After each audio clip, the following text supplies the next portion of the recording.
President Lee Jae-myung has called for a sweeping police reform, warning that expanded investigative powers following prosecution reform must come with greater accountability, especially amid a growing public concern over recent police misconduct. The government and ruling Democratic Party are pushing for a more expansionary fiscal policy in next year's record budget, prioritizing investment in AI, future growth industries, youth, and regional development. The Trump administration is stepping up its economic pressure on Iran, threatening sanctions on third countries that continue doing business with Tehran, putting China, Iran's biggest oil buyer, at the center of whether the campaign can succeed.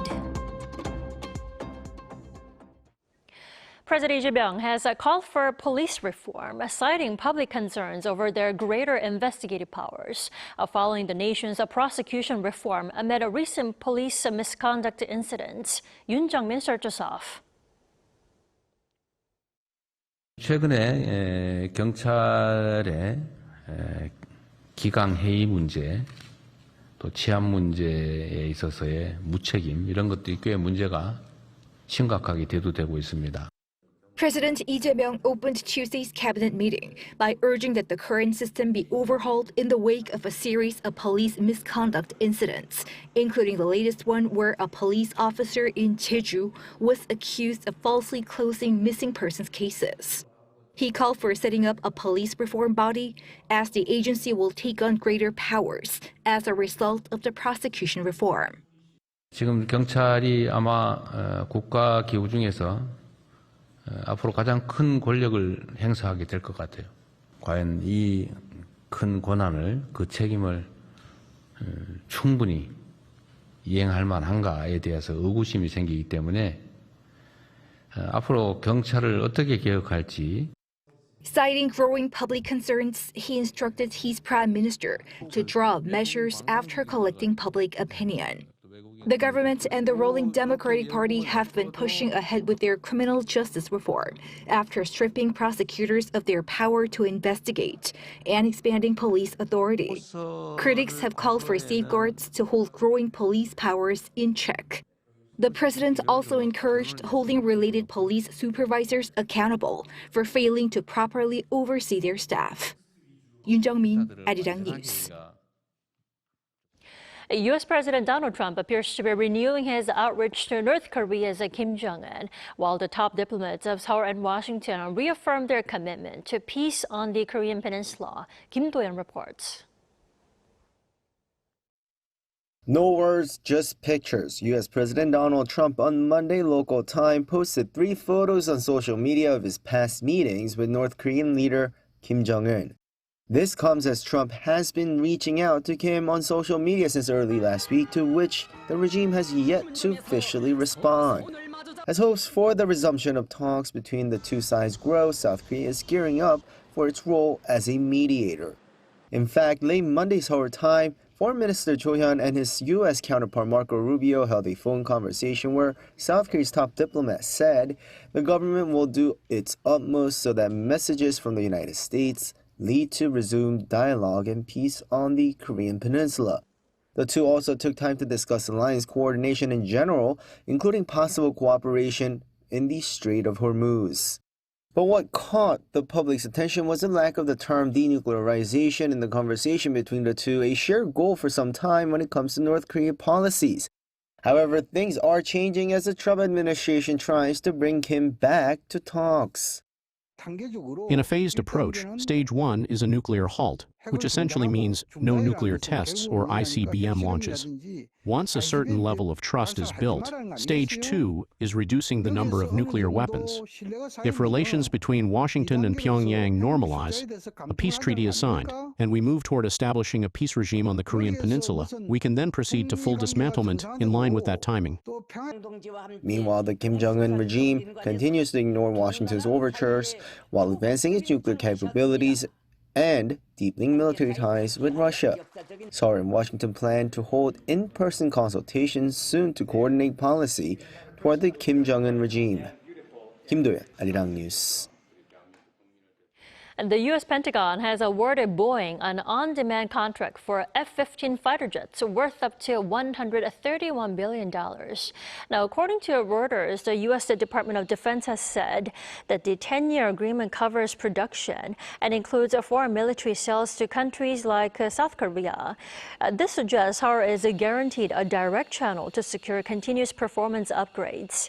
The South Korean Air Force currently operates 59 F-15K Slam Eagles.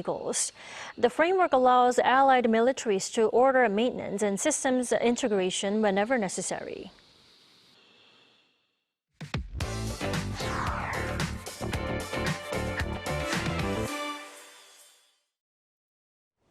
Korea is preparing its first ever government budget exceeding 800 trillion won, as the stronger tax revenues give the government more room to spend.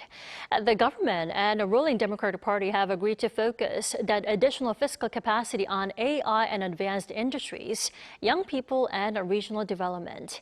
Our political correspondent Moon Hae-ryun joins us in the studio to tell us more. Welcome, Hae-ryun. Good evening, Tammy. Hae-ryun, this is a very large increase. So why is next year's budget expected to exceed 800 trillion won? So the government is preparing a 2027 budget that's at least 10% higher than this year's 729.9 trillion won. And the main reason behind the bigger budget is an improvement in tax revenues.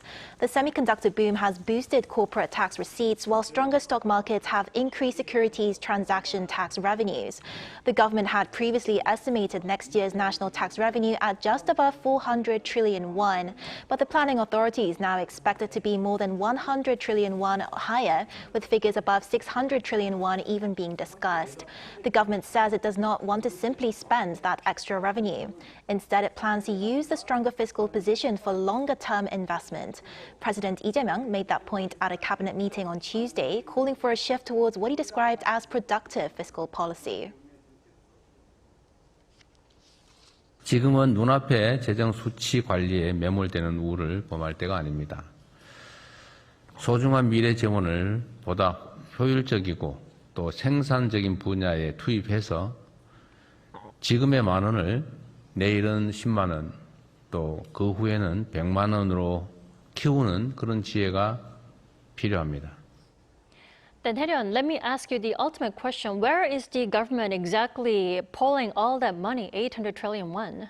So the government and the main ruling Democratic Party outlined 5 key priority areas at their budget consultation meeting at the National Assembly on Tuesday. The first is AI and 3 major strategic projects, including a new special semiconductor account and expanded support for advanced AI development. The plan also includes supplying 10,000 GPUs to support frontier-level AI models and developing AI solutions using manufacturing expertise. The second focuses on future growth industries, including aerospace and biotechnology.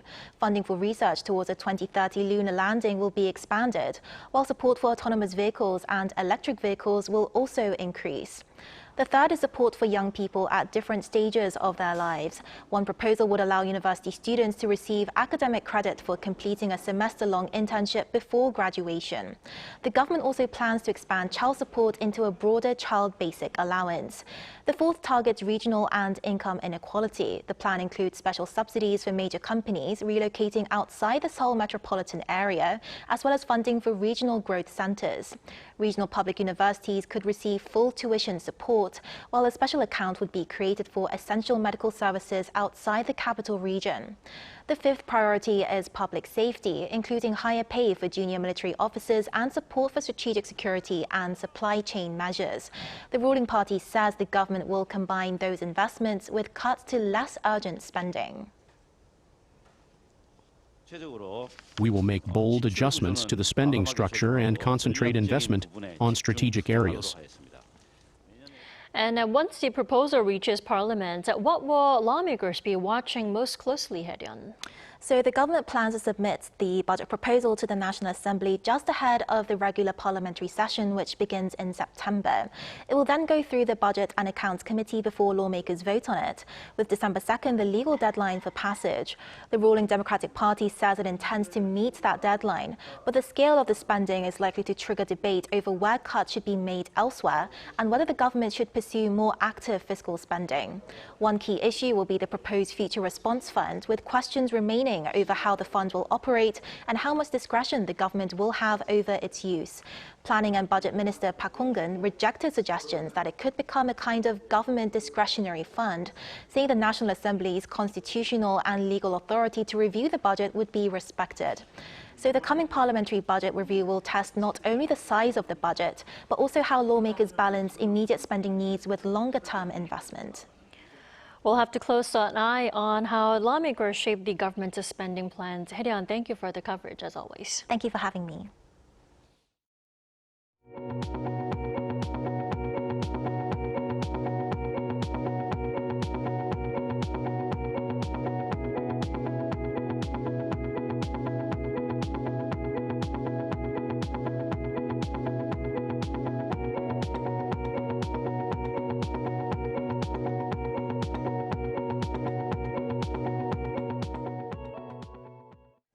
As the U.S. rolls out a sweeping new sanctions campaign against Iran, all eyes are now on China. Now, just weeks ahead of the U.S.-China summit, the question is whether this becomes a new variable in relations. Kim Seong has the latest. The Trump administration's so-called Operation Economic Outcast targets not just Iran, but any third country doing business with it in digital assets, technology, gold, aviation, and shipping. And that puts China at the center of the picture. Beijing is Iran's largest oil buyer, purchasing up to 90% of its crude exports. Meaning, without China on board, Washington's sanctions have little chance of actually working. But the Washington Post reports that pressuring China now carries risk, as it could destabilize the fragile trade truce the two sides struck last year, right as President Trump and Xi prepared to sit down together next month. Treasury Secretary Scott Bessent was asked whether Chinese banks would be among those hit with the measures. He didn't name Beijing, but said no one is exempt from the scope of U.S. sanctions. We want to make clear here today that no one is above the reach of U.S. sanctions. That if they facilitate transactions and are part of the ecosystem that turns Iranian oil into money, into repression, they will be targeted. Bessent added that more sanctions targeting major financial institutions will roll out in the coming days and weeks, alongside behind-the-scenes talks with other countries to isolate Iran. China is pushing back against the expanded sanctions. Chinese Foreign Ministry spokesperson Lin Jian said Tuesday that Beijing's cooperation with Iran has always operated within the framework of international law and should not be disrupted. He said China is closely watching developments and will safeguard its rights and interests through all necessary measures, reiterating Beijing's firm opposition to what it calls illegal, unilateral sanctions with no UN Security Council approval. The priority now, he said, is easing tensions and returning to dialogue. Kim Seong, Arirang News. Canadian Prime Minister Mark Carney says Canada is willing to return to trade talks with the Trump administration, but only if Washington deals fairly and respects Canadian sovereignty. Lee Seung-ja's report. Canada says it is willing to return to trade negotiations with the United States, but only if Washington treats it as an equal partner. Prime Minister Mark Carney said Monday that Canada will not accept an agreement that leaves Canadian industries permanently disadvantaged or treats the country like a subsidiary of the United States. But an attitude at the negotiation table that Canada is a subsidiary of the United States, the Canadian industry is going to be disadvantaged relative to American industry, that we're going to set up terms so that over time Canadian industry is going to face constant headwinds. That's not something we're going to accept. The comments came after President Donald Trump imposed 50% tariffs over the weekend and threatened to expand them further. Trump also announced Monday that tariffs on all Canadian cars, trucks, and auto parts could rise to 50% beginning January 1st, 2027. The latest escalation follows the collapse of trade negotiations last Friday. A proposed deal would have reduced U.S. tariffs on Canadian cars and light-duty trucks from 25% to 15%, while cutting tariffs on aluminum and steel from 50% to 25%. But talks broke down over several unresolved issues, including whether tariff relief would also cover medium and heavy-duty trucks. U.S. Treasury Secretary Scott Bessent, meanwhile, said Trump also wants Canada to return to the negotiating table in good faith. I think he would like Canada to come to the table and negotiate in good faith. They were offered quite a good deal last week. They chose to reject it. The dispute could have major consequences for the highly integrated North American auto industry, potentially raising costs for both manufacturers and consumers. Lee Seung-jae, Arirang News. And the late summer heat continues to grip much of the country, with the sweltering conditions showing little sign of easing. Although rain is in the forecast in the days ahead, our Jo Young-un has this report. Seoul's heat wave advisory was upgraded to a warning on Tuesday, with temperatures rising to around 33 degrees Celsius in the capital. As of 4 p.m. on Tuesday, heat wave warnings were in effect across most parts of the country, with daytime temperatures in southern regions climbing to around 35 degrees Celsius. Daily highs reached 32.7 degrees Celsius in Seoul, while Jeonju and Gwangju in the southwest climbed to 35.4 and 34.7 degrees respectively. It felt like the weather had started to cool down recently, but it's gotten noticeably hotter again. The heat wave has been so intense that it's really difficult to even walk around outside.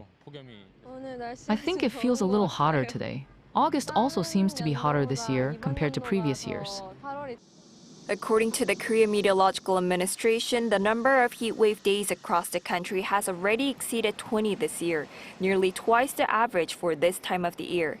The number of tropical nights has also reached 16.4 days, marking the highest figure since 1994, when the country recorded 16.8 tropical nights.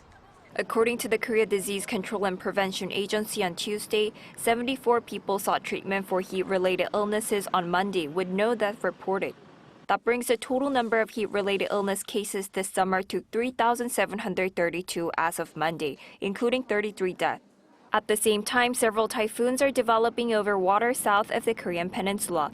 Typhoon Kenari has weakened over waters of southern China, while 3 typhoons remain active. However, they are unlikely to directly affect the Korean peninsula as the powerful high-pressure system responsible for the heat is acting as a barrier. The Korea Meteorological Administration forecasts that the heat will persist into early September due to a double heat dome phenomenon as the North Pacific High and the Tibetan High develop simultaneously. The heat is showing no signs of easing even as we approach the end of summer. With sweltering conditions continuing across the country, the heat wave is expected to remain a concern for the days ahead. Jo Young-un, Arirang News. Anticipation for the Asian Games Aichi Nagoya 2026 is building, especially when it comes to esports, one of Korea's strongest disciplines. Now, this year marks the Asian Games debut of the popular fighting game Tekken 8. Our Hong Seo-jung met with Tekken legend Ni to hear about his journey and his bid for gold. In one devastating move, the character Brian Fury takes the win. He's been controlled by the legendary Tekken 8 player, Ni. Tekken is the latest addition to the Tekken series.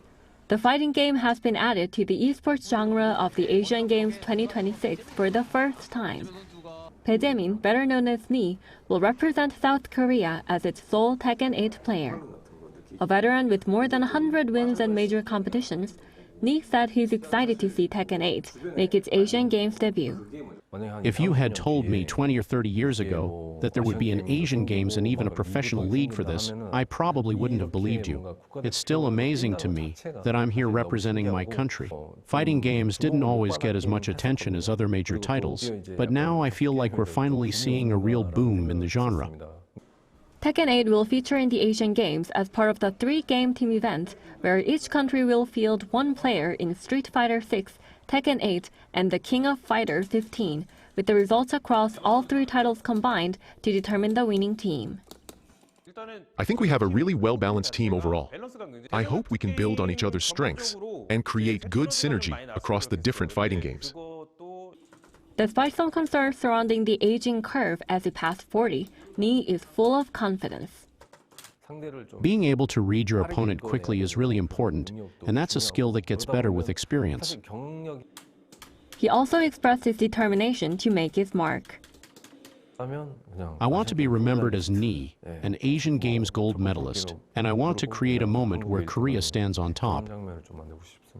Korea's esports scene is dominated by games like League of Legends, but if Ni can do well at the Asian Games, this could help boost Tekken's popularity here.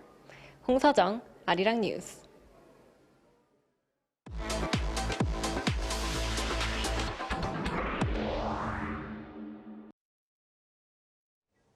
Korea's leading science institute, KAIST, is setting a fresh direction with a change in leadership. The institution's new president sat down with Arirang News to share his vision for the post-AI era. Our Kim Jong-un has the story. Strong fundamentals. That's the vision laid out by KAIST President Bae Chung-sik, who assumed this position early this month. Korea's leading science and technology institute is to redesign its classrooms with artificial intelligence at the core to gear up for the post-AI era. For Bae, it starts by redefining education.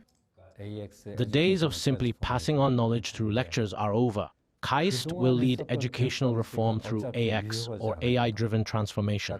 We'll group our courses into 3 levels of AI use, from learning without AI to designing AI itself. Those who develop and govern AI must be highly self-directed. Only those who are far more proactive and philosophical than before will now take the lead. Competition for top talent is going global. Bae aims to make KAIST a magnet for top talent from abroad, supported by Korea's strong industrial base. Strong industries naturally elevate the institutions built around them. If we pair our nation's industrial strength with an AI-focused education system, I believe international students will follow. Programs like dual degrees could make us even more attractive. Countries worldwide are also eyeing closer cooperation with Korea's academic talent. I'm very impressed by the seriousness and ambition of the Korean students and institutions. KAIST, I think, is a very important example of this. They have developed cooperation with a number of Swedish institutions. We're looking at fields like AI and science diplomacy over research collaboration, and also looking at institutional partnerships. Bae says Korea's ambition to become the #1 country for AI is within reach, and KAIST is ready to answer the call by taking a leading role. Korea is well positioned in areas like sovereign AI and physical AI, and the government is ready to push and support that drive. KAIST will keep pace with that momentum, and I'm confident we're ready for the task. Deepening research ties with industry will also be one of my priorities. Under new leadership, KAIST is betting on strong fundamentals to nurture talent in an age of AI transformation and global tech rivalry. Kim Jun-ong, Arirang News, Daejeon.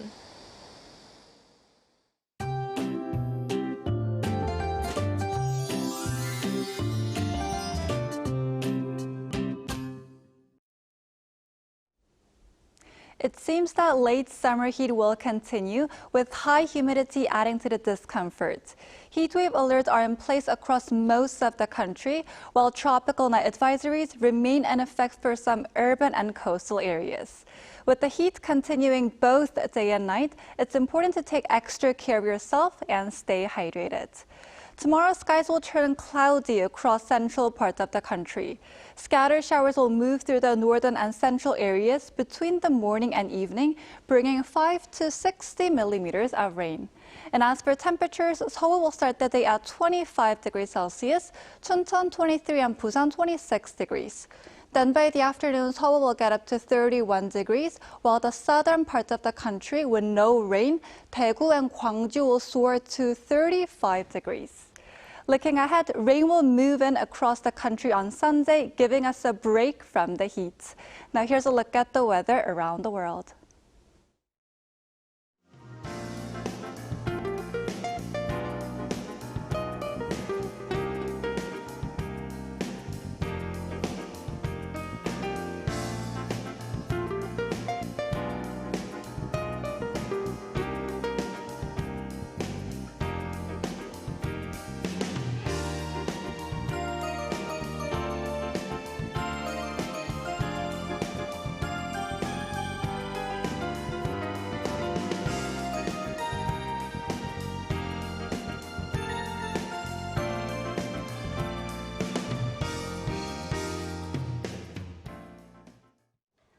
That is all we have for tonight. I'm Kim Dami. From all of us here at Arirang, thanks for watching and good night.